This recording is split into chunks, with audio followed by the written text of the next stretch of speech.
Contentment. This sermon was first preached on March 25th in the year 1860 by Charles Haddon Spurgeon.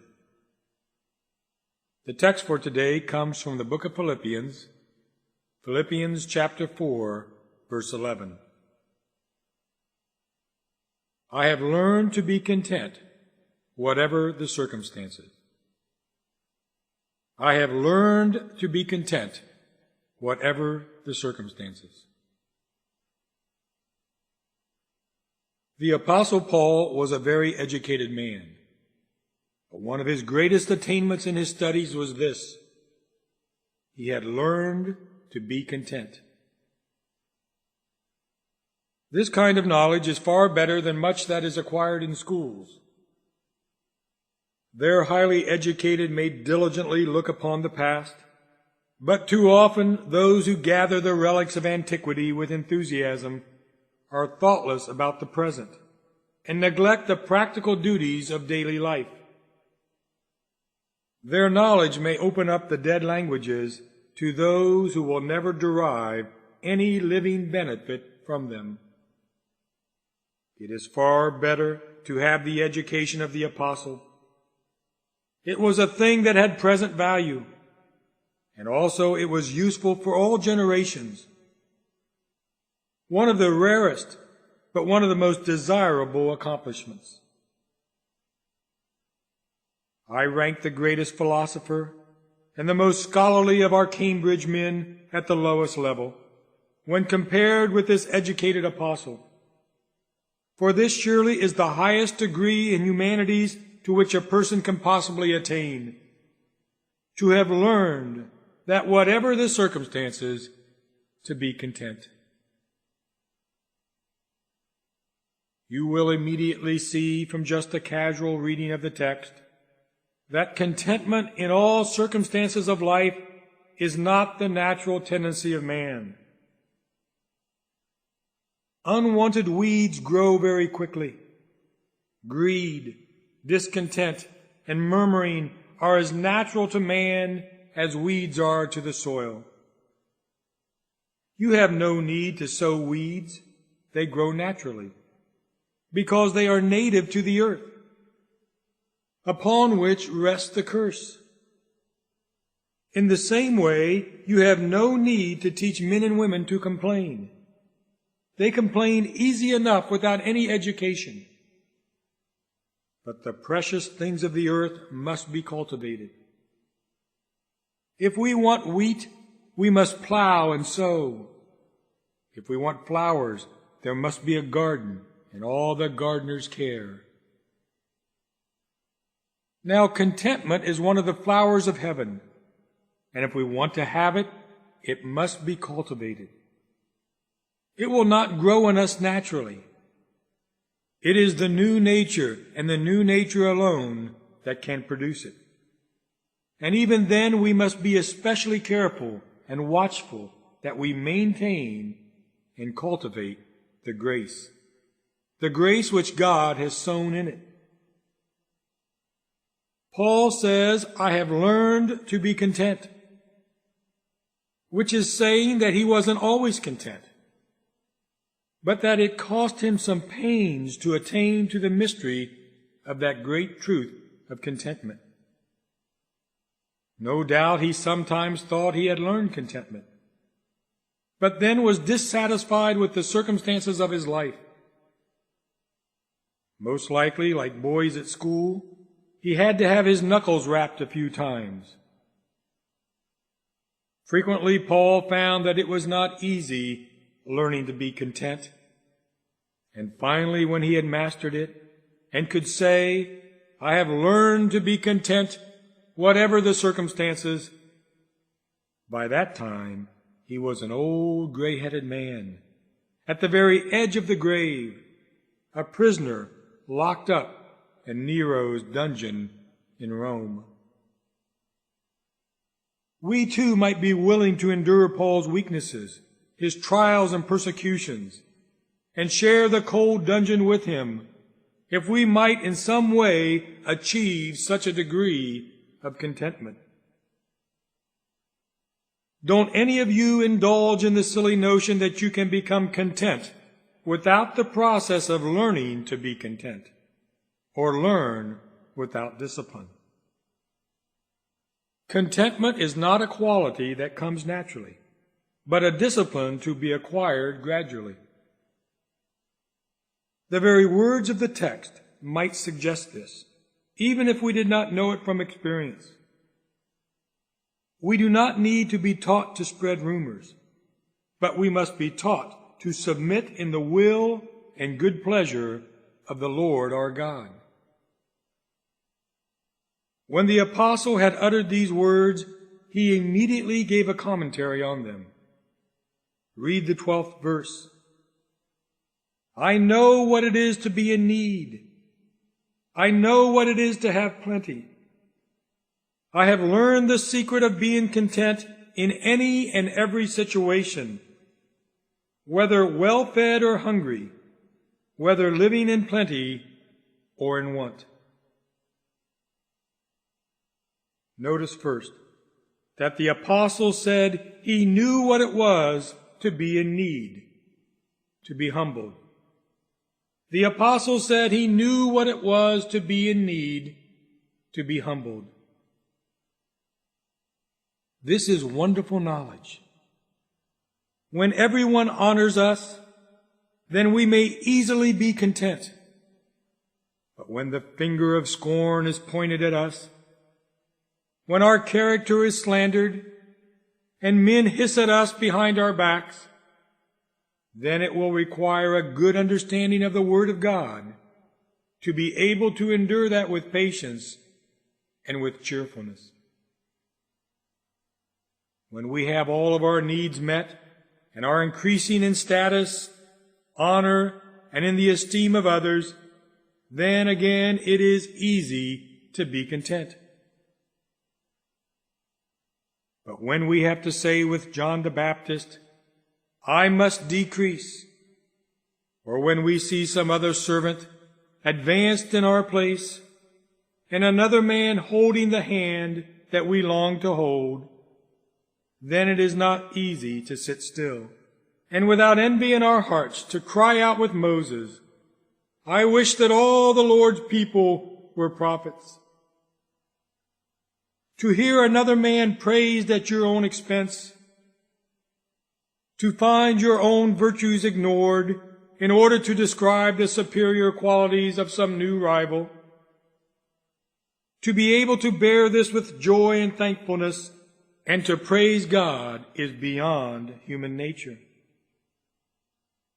There must be something noble in the heart of the man who is able to lay down all of his honors as willingly as he took them up, when he can just as cheerfully submit himself to be humbled by Christ as to be lifted up and sat on a throne by the Lord. And yet, my brothers and sisters, not one of us have learned what the apostle knew, which was that we must be just as ready to glorify Christ by disgrace, by humiliation, and by reproach, as by the honor and the admiration of men. We must be ready to give up everything for Christ. We must be willing to go downwards in order that Christ's name may ascend upwards, and that Christ would become better known and glorified among men. I know what it is to be in need, said the apostle. His second piece of knowledge is equally valuable. I know what it is to have plenty. Paul's second piece of knowledge is equally valuable. I know what it is to have plenty. There are a great many men who know how to act when they are in need. Yet they have no clue how to respond when they have plenty. When they are put down into the pit with Joseph, they look up and see the starry promise, and they hope for an escape. But when they are put on the top of a pinnacle, their heads grow dizzy and they are ready to fall. When they were poor, they used to battle it. But note the same men, after success has crowned their struggles, their troubles are over. They are rich and have amassed many things. And haven't you often seen a man who has sprung up from nothing to wealth become very proud of his money and vain and intolerant? Nobody would have ever thought that that man ever worked behind a counter as a salesman. Would you? He is so great in his own eyes that one would have thought the blood of all the Caesars must flow in his veins. He acts as if he no longer knows any of his old acquaintances. The familiar friend of days past, he now passes by with scarcely a nod of recognition. The man does not know how to act when he has plenty. When he receives not only wealth, but the praise and honor of men, he has grown proud. He is exalted above measure. There have been men who for a time have been lifted up to a very high level of popularity in the church. They have preached successfully and done some mighty work. For this the people have honored them, and rightly so. But then they have become tyrants. They have lusted after authority.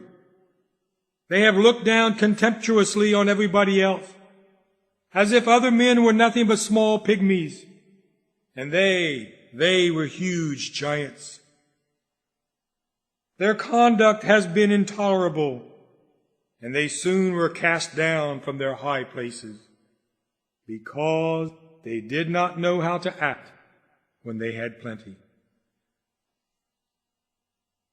Once a square piece of paper was placed on George Whitfield's pulpit. It was a prayer request that read, "A young man who has lately inherited a large fortune requests the prayers of the congregation." Now that was an excellent prayer request. For when we go up the hill of prosperity, we need prayer that we may walk sure and steady. Going down the hill of fortune, there is not half the fear of stumbling. The Christian more often disgraces his profession in prosperity than when he is being humbled in need. There is another danger. The danger of growing worldly. The danger of growing worldly. When a man finds that his wealth increases, it is amazing how the gold will stick to his fingers. The man who had just enough thought that if he had more than he needed, then he would be very generous with the extra. With a penny wallet, he had a gold heart. But now with a gold wallet, he has a penny heart. He finds that money adheres to him, and he cannot part with it. You have heard of the spider that is called a money spinner? I don't know why it is called this, except that it is one of those spiders you cannot get off your fingers. It gets on one hand, then the other hand, then on your sleeve. It is here and there. You cannot get rid of it unless you completely crush it. So it is with many who believe that gold is a good thing when put to use. It is the strength, the muscle of commerce and charity. But it is a bad thing in the heart and produces nothing but corrosion. Gold is a good thing to stand on, but it is a bad thing to have wrapped around a man's body or worn on his head. It doesn't matter if it is the most precious gold on earth, if it buries a man alive. Oh, how many Christians have there been who were destroyed by their wealth, destroyed by their wealth. Oh, what harm to our soul and neglect of spiritual things have been brought about through the very mercies and bounties of God. Yet this does not have to be. For the Apostle Paul tells us that he knew how to live with plenty. When he had plenty, he knew how to use it. He had prayed and asked God to keep him humble, that when he had a full sail, he might have plenty of ballast, that when his cup ran over, he might not let it run to waste, that in his time of plenty, he might be ready to give to those that were in need, and that as a faithful steward, he might place all he had at the disposal of his Lord. This is divine learning. I know what it is to be in need, and I know what it is to have plenty. The apostle goes on to say, I have learned the secret of being content in any and every situation, whether well-fed or hungry, whether living in plenty or in want. It is a divine lesson, let me say, to know how to be well-fed. For the Israelites were once well-fed, and while the meat was still in their mouth, the wrath of God came upon them. And there have been many that have asked for mercies, that they might satisfy their own heart's lust. As it is written, the people sat down to eat and drink, and got up to indulge in pagan revelry. Being full of food has often brought on the depravity of spirit. When men have too much of God's mercies, strange that we should have to say this, and yet it is a great fact. When men have received a lot of God's providential mercies, it often happens that they have only a little of God's grace, and little gratitude for the bounties they have received. They are full, they are satisfied, and they forget God. Satisfied with the earth, they are content to do without heaven. Rest assured, my dear friends, it is harder to know how to be full than it is to know how to be hungry. To know how to be hungry is a strong lesson, but to know how to be full is truly the harder lesson in the end. The human nature of man is so wretched that it naturally leans towards pride and the forgetfulness of God. As soon as we have a double stock of manna and begin to hoard it, it breeds worms and becomes a stench in God's nostrils. Be careful. Be careful that you ask in your prayers that God would teach you how to have plenty. The apostle also knew how to experience the two extremes of fullness and hunger. The apostle also knew how to experience the two extremes of fullness and hunger. What a trial that is! To one day have a path strewn with mercies, and the next day to find the soil beneath you barren of every comfort. I can easily imagine the poor man being contented in his poverty because he has become accustomed to it. He is like a bird that has been born in a cage and does not know what liberty means.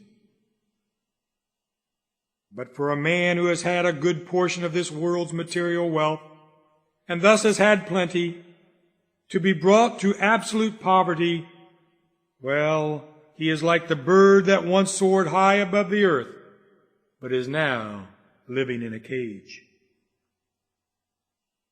Those poor skylarks you sometimes see in the pet shops always seem as if they are looking up, and they are constantly pecking at the wires, fluttering their wings and wanting to fly away. So will it be with you, unless grace prevents it. If you have been rich and are brought down to be poor, you will find it hard to know how to be hungry. Indeed, my brothers and sisters, it must be a hard lesson. We sometimes complain of the poor, We complain that they murmur too much. Oh, we would murmur a great deal more than they do if their lot fell to us.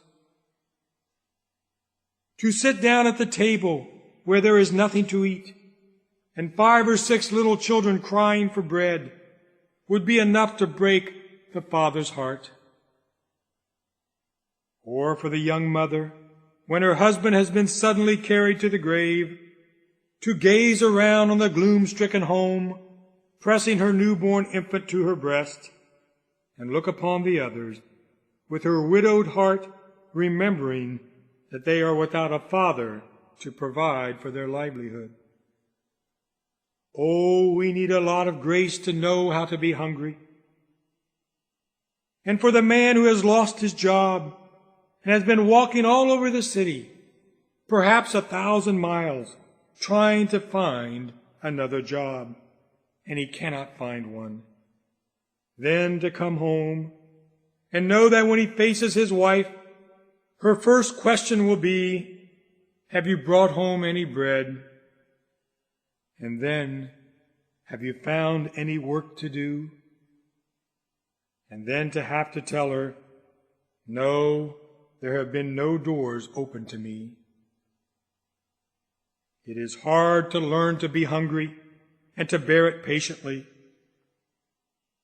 I have had to admire and look with a sort of reverence on some of the members of this church when I have happened to hear afterwards of their hardships.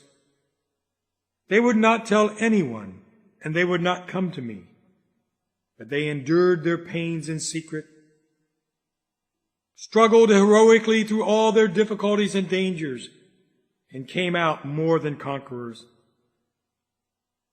Oh, brothers and sisters, it looks like an easy lesson when you see it in a book, but it is not quite so easy when you come to put it into practice. It is hard to know what it is to be full, but it is a severe thing to know what it is to be hungry. Our apostle had learned both what it is to have plenty and what it is to be in need. Having thus explained to you the Apostle Paul's own commentary, in enlarging upon the words of my text, let me now return to the passage itself. You may now ask, by what course of study did he acquire this peaceful frame of mind? And one thing we may be quite certain of: it was not by a self-generated indifferent attitude, but simply and exclusively by faith in the Son of God. You may easily imagine a prince or a nobleman whose home is the house of luxury, traveling through the whole world for purposes of scientific discovery, or going forth to command some military expedition for the glory of his country. In either case, he may be very contented with his mission and feel that there is nothing to complain about. And why? Because he had no right to expect anything better.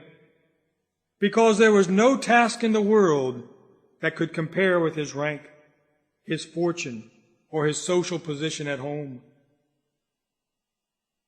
It is the same with our apostle. He had said, "Our citizenship is in heaven."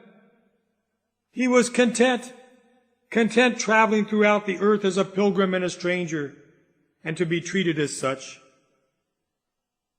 Or, entering the battlefield, he had no ground of complaint that perils and distresses would sometimes encircle his path, while at other times a truce gave him some peaceful and pleasing intervals. There is nothing in hunger, nothing in thirst or nakedness or peril to induce our contentment. If we are content under such circumstances, it must be from higher motives than our condition provides. Hunger is a sharp thorn when in the hands of stern necessity, but hunger may be voluntarily endured for many hours when conscience makes a man willing to fast. Reproach may have a bitter fang, but it can be bravely endured when I am motivated by a sense of the justice of my cause. Now the Apostle Paul counted that all the troubles which happened to him were just part of his service to the Lord. Therefore, because of the love he had for Jesus, the hardships of being his servant and self-denial sat lightly on his shoulders and were accepted joyfully by his heart. There is yet a third reason why Paul was content. I will illustrate it.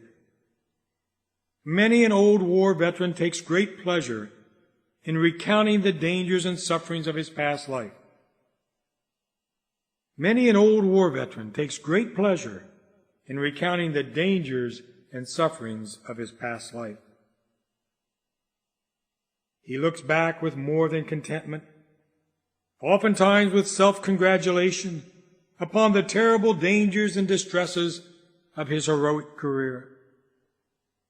Yet the smile that lights his eye and the pride that sits on his wrinkled brow as he recounts his stories were not there when he was in the midst of the scenes he is now describing. It is only since the dangers are past, the fears have subsided, and the issue is complete, that his enthusiasm has been kindled into a flame. Paul was looking at a broad overview of his life with Christ and said, "In all these things we are more than conquerors."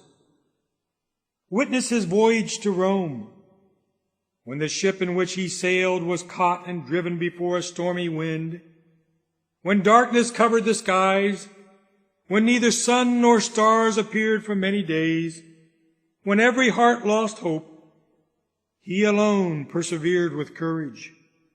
And why? The angel of God stood next to him and said, "Do not be afraid." His faith was based on the doctrine of predestination and the sovereignty of God. And as such, he had just as much peaceful contentment in his heart while the tribulation lasted as when it was over. And now I want to convey the lesson of my text very briefly to the rich, a little more at length to the poor, and then with sympathy and counsel to the sick, those who are undergoing trials and distress in their bodies by suffering. First, to the rich. To the rich, the Apostle Paul says, "I have learned to be content whatever the circumstances." Now some of you have, as far as your circumstances are concerned, all that the heart can ever wish for. God has placed you in such a position that you do not have to work with your hands or even sweat to earn a living. You will perhaps think that any exhortation to you to be contented is needless. This is simply not true. For a man may be very discontented though he is very rich. It is quite possible for discontent to sit on the throne in a mansion as it is to sit on a chair, a poor, broken chair in a shack. Remember that a man's contentment is in his mind, not in the amount of his possessions. Alexander, when the entire world was at his feet, cries out for another world to conquer. He is sorry because there are not other countries in which he may carry his victorious arms and wade up to his hips in the blood of his fellow men, to quench the thirst of his greedy ambition. To you who are rich, it is necessary that we give the same exhortation as to the poor. Learn to be content. Many a rich man who has a vast estate is not satisfied, because there is a little corner piece of ground that belongs to his neighbor. Just like Naboth's vineyard that the king of Israel wanted that he might use it for a vegetable garden, since it was close to his palace. What does it matter, he says, even though I have all these acres unless I can have Naboth's vineyard. Surely a king should have been ashamed to crave that paltry half-acre of a poor man's inheritance. Yet so it is. Men with vast estates, which they scarcely are able to ride over, may have that old leech in their hearts, which always cries, "Give, give, more, more." They thought when they had only a little money, that if they had $20,000, it would be enough. They have it now, and now they want $50,000. When they have that, they will still want more. Yes, and if they get more, then they will ask for just a bit more. So it will continually be. As your possessions increase, so will the desire of acquiring more possessions. We must then emphasize to the rich this exhortation: learn to be content whatever the circumstances.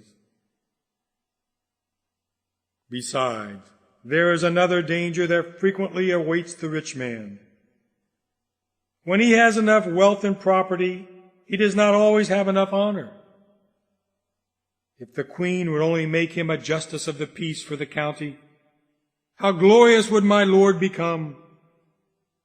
That done, he will never be satisfied until he is a knight.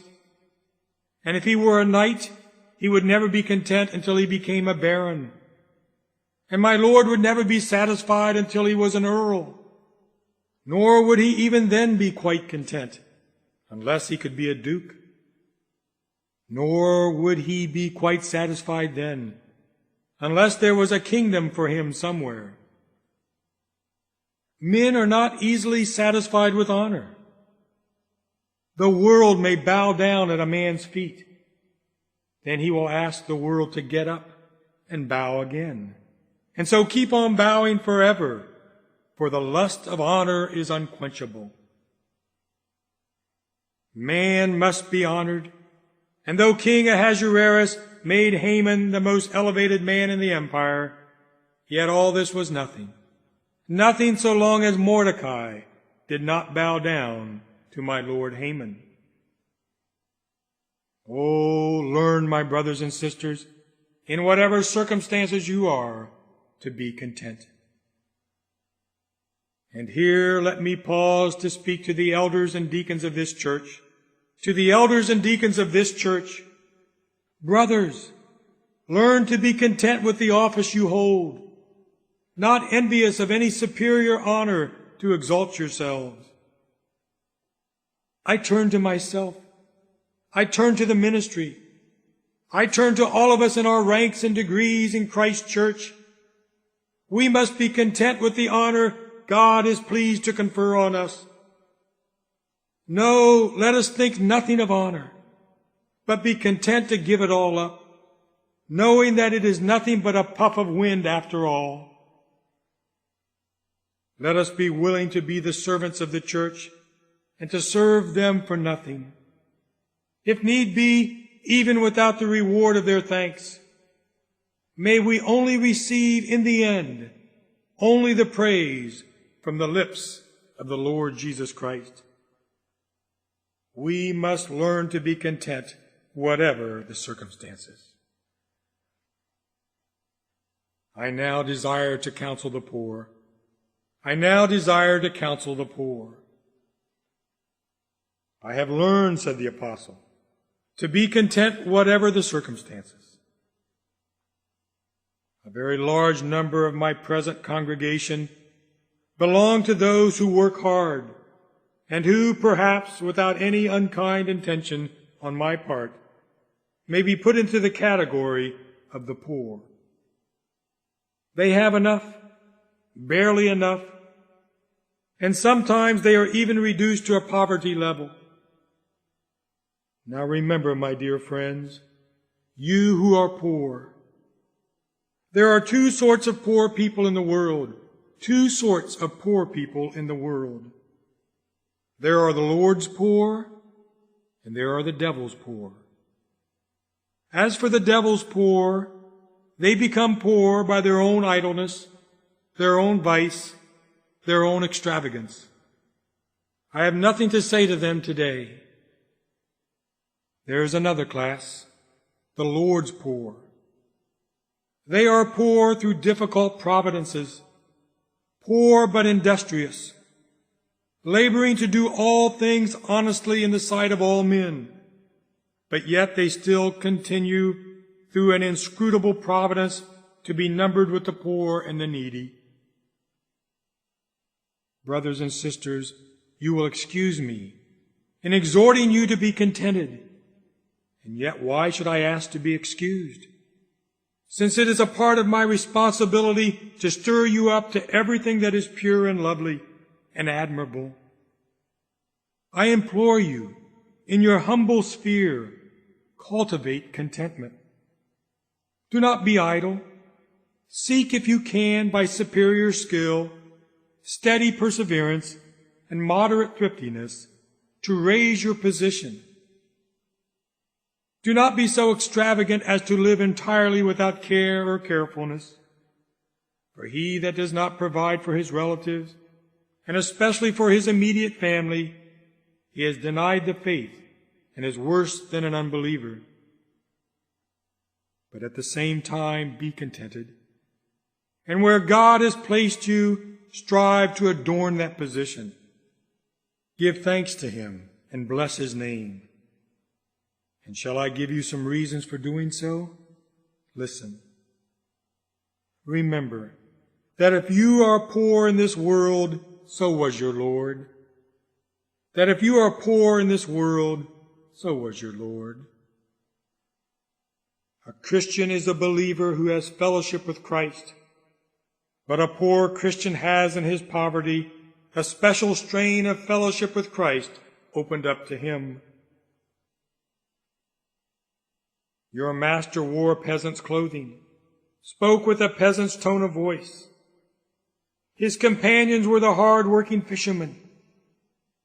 Jesus was not one who was clothed in purple and fine linen and dined sumptuously every day. He knew what it was to be hungry and thirsty. No, he was poorer than you, for he did not even have a place to lay his head. Let this console you. Why should a disciple be above his master, or a servant above his Lord? Moreover, in your poverty, you are capable of communion with Christ.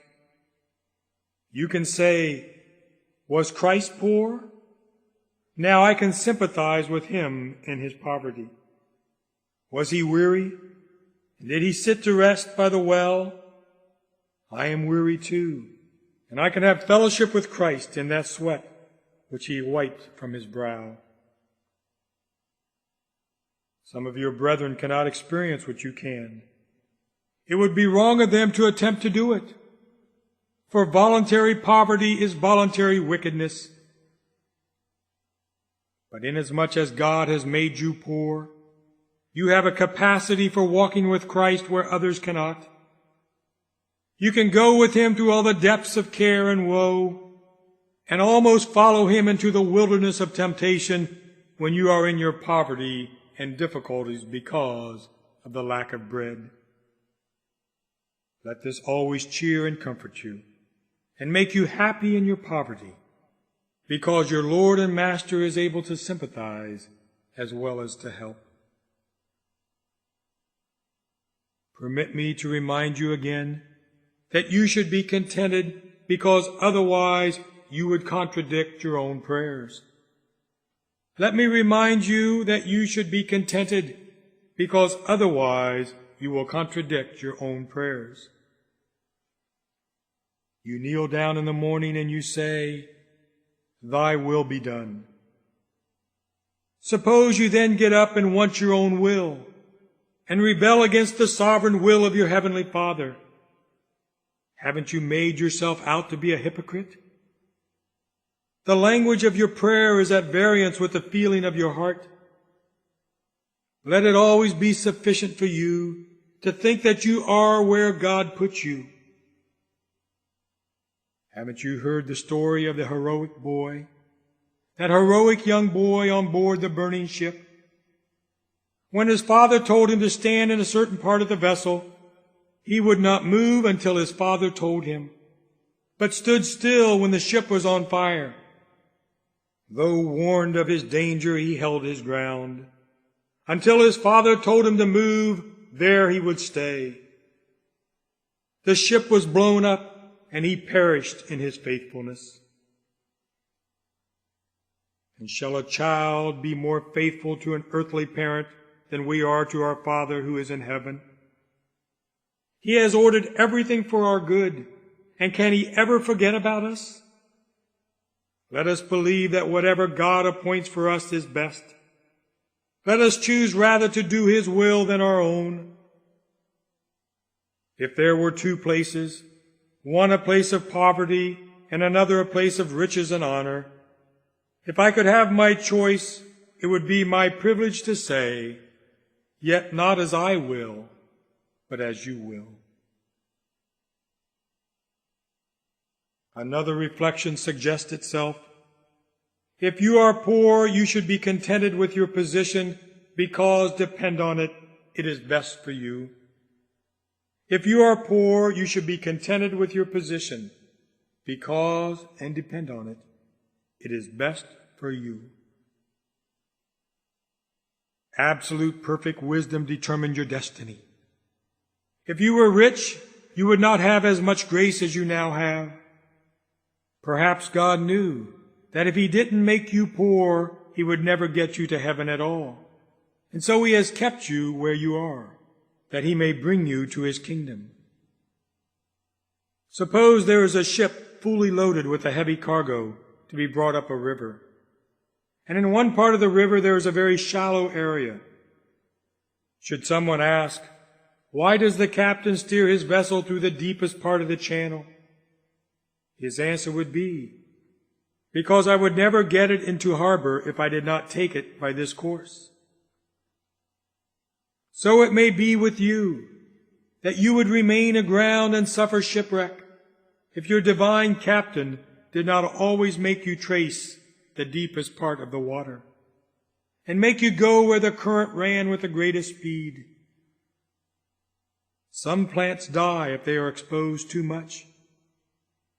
It may be that you are planted in some sheltered part of the garden where you do not get as much sun as you would like, but you are put there as a plant of his own righteous planting, that you may bring forth fruit unto perfection. Remember this, had any other condition been better for you than the one in which you are, God would have put you there. Let me say that again. Had any other condition been better for you than the one in which you are, God would have put you there. You are put by him in the most suitable place, and if you could have overridden your God-assigned position in life, then you would have come back a half an hour later and said, Lord, choose for me, for I have not chosen the best after all.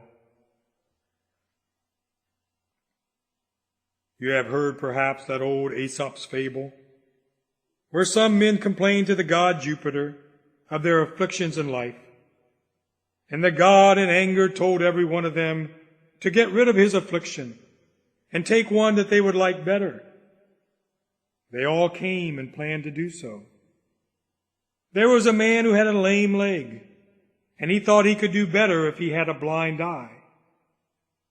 The man who had a blind eye thought he could do better if he had to bear poverty and not blindness, while the man who was poor thought poverty the worst of afflictions. He would not mind taking the sickness of the rich man if he could only have his riches. So they all made a change. But the fable says that within an hour they were all back again, asking that they might have their original afflictions back. They found the original affliction was so much lighter than the ones that they chose. Likewise, this is what you would experience. Then be content. You cannot better your situation. Take up your cross. You could not have a better trial than the one you have. It is best for you.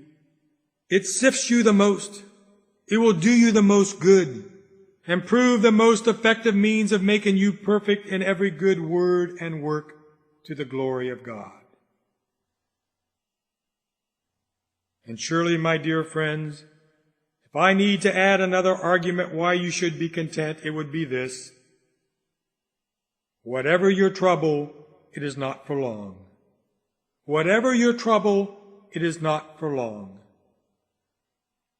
You may have no estate on earth, but you will have a large one in heaven. And perhaps that estate in heaven will be all the more larger because of the poverty you have had to endure here below. You may scarcely have a house to cover your head, but you will have a mansion in heaven, a house not made with hands. Your head may often lie without a pillow, but it shall one day wear a crown. Your hands may be blistered with toil, but they shall sweep the strings of golden harps. You may often go home to a dinner of vegetables, but in heaven you shall eat bread in the kingdom of God and sit down at the marriage supper of the Lamb.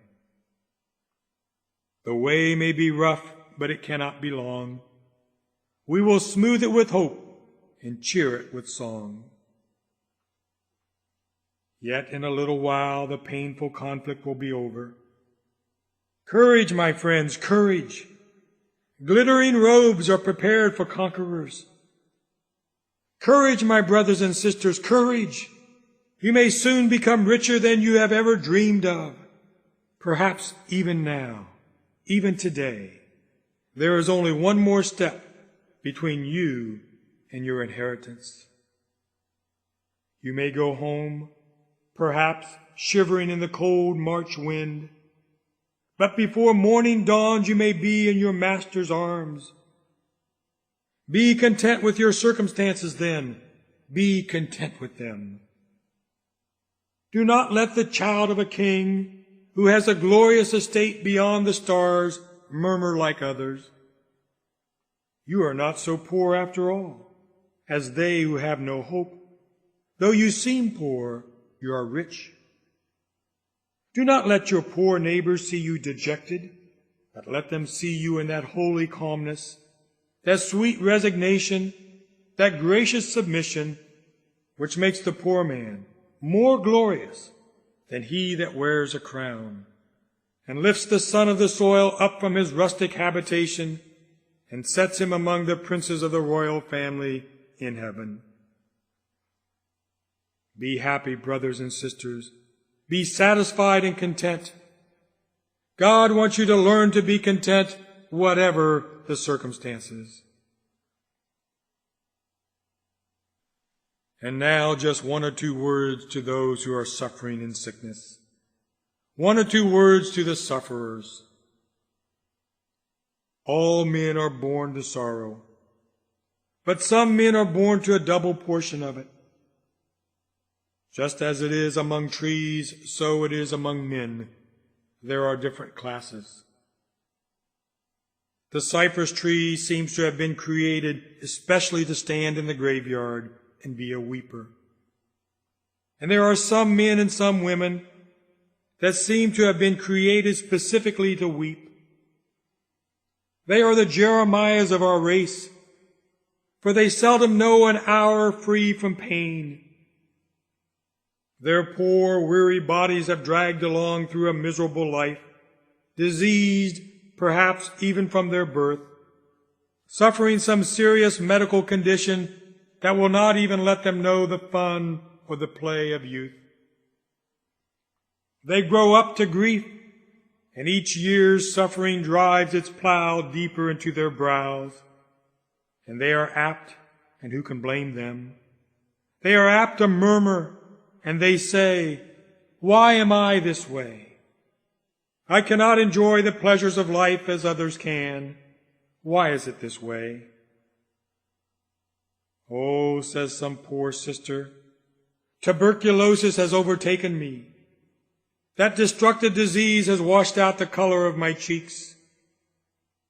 Why should I have come to church, scarcely able to breathe, and after sitting here, exhausted with the heat of this crowded sanctuary, only to return to my home and prepare to engage in daily labor much too heavy for me? My very bed does not give me any rest, and my nights are filled with terrifying dreams. Why is this? I say, if these brothers and sisters mourn, we are not the men to blame them, because when we are sick, we don't accept it well, and we murmur more than they. I do admire patience, because I feel myself so incapable of it. When I see a man suffering and suffering bravely, I often feel small in his presence. I wonder, yes, I admire and love the man who can bear pain and say so little about it. When we, who are naturally healthy and strong, do suffer, we can hardly endure it. Caesar whines like a sick girl, and so do some of the strongest when they are brought down, while those who are always enduring suffering bear it like heroes, martyrs to pain, and yet not uttering a complaint. There was the godly man John Calvin, all his life long a victim of sickness. He was a collection of diseases. His features when he was a young man, as may be clearly judged from the different portraits we have of him, exhibited the signs of decay. And though he lived a long life, he seemed as if he was always going to die tomorrow. In the deepest of his agony, suffering from severe spinal pains and acute disease, the only cry he was ever known to utter was this: "How long, O Lord? How long, O Lord?" He never used a more fretful expression than that. Oh, but we kick against the thorn in our flesh, murmuring and complaining. Brothers and sisters, the exhortation to you is to be content. Your pains are sharp, yet his strokes are fewer than your crimes, and lighter than your guilt. Christ has delivered you from the pains of hell. Why should you complain? As long as you are out of hell, let gratitude be mingled with your groans. Besides, remember that all these sufferings are less than his sufferings. Remember that all of your sufferings are less than his sufferings. Could you not keep watch with your Lord for 1 hour? He hangs on the cross with the world's miseries in his heart. Can't you bear these lesser miseries that fall on you? Remember that all these chastenings work for your good. They are making you ready. Every stroke of your Father's rod is bringing you nearer to perfection. The flame does not hurt you. It only refines you and takes away your imperfections. Remember, too, that your pain and sickness have been so greatly blessed to you already that you ought never to rebel. Before I was afflicted, I went astray, but now I obey your word. You have seen more of heaven through your sickness than you ever could have seen if you had been well. When we are well, we are like men in a clay hut. We cannot see much light. But when disease comes and shakes the hut and shatters the mud and makes openings in the walls, and there in the newly formed crevices the sunlight of heaven shines through. Sick men can see a great deal more of glory than men do when they are in health. This hard heart of ours, when it is undisturbed, becomes more evil. When the strings of our harp are all unstrung, they make better music than when they are tightly wound. There are some heaven notes that never come to us except when we are shut up in the darkened rooms of sickness and pain. Grapes must be pressed before the wine can be distilled. It is necessary to be put into the furnace of affliction to make us useful in the world. We would not be very useful in the Father's hands if we did not sometimes get sick. Perhaps you that are frequently tried and frequently pained would have been scarcely worth anything in the vineyard of Christ if it had not been for this trial of your faith. You have been rubbed hard with the Master's sharpest file, and if you had not been well filed, you would not have been an instrument fit for the Master's use. You would have grown rusty.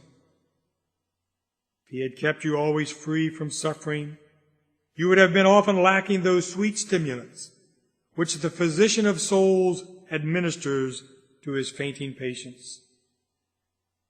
Be content then. Be content. But I feel as if I am not really qualified to say it, because today I am not sick.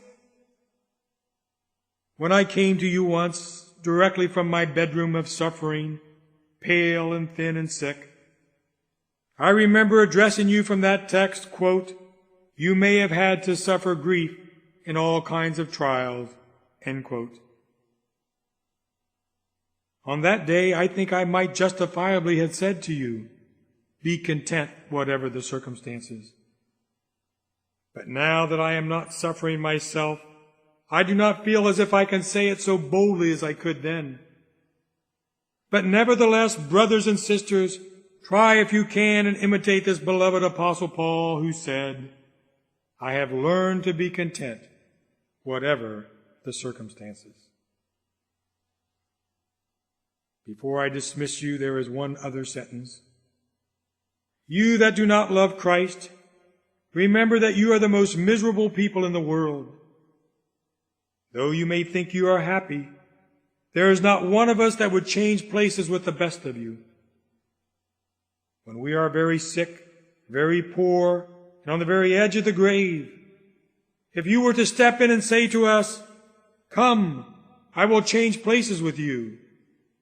You shall have my gold and my silver, my riches and my health," yet there is not one living Christian that would change places with you.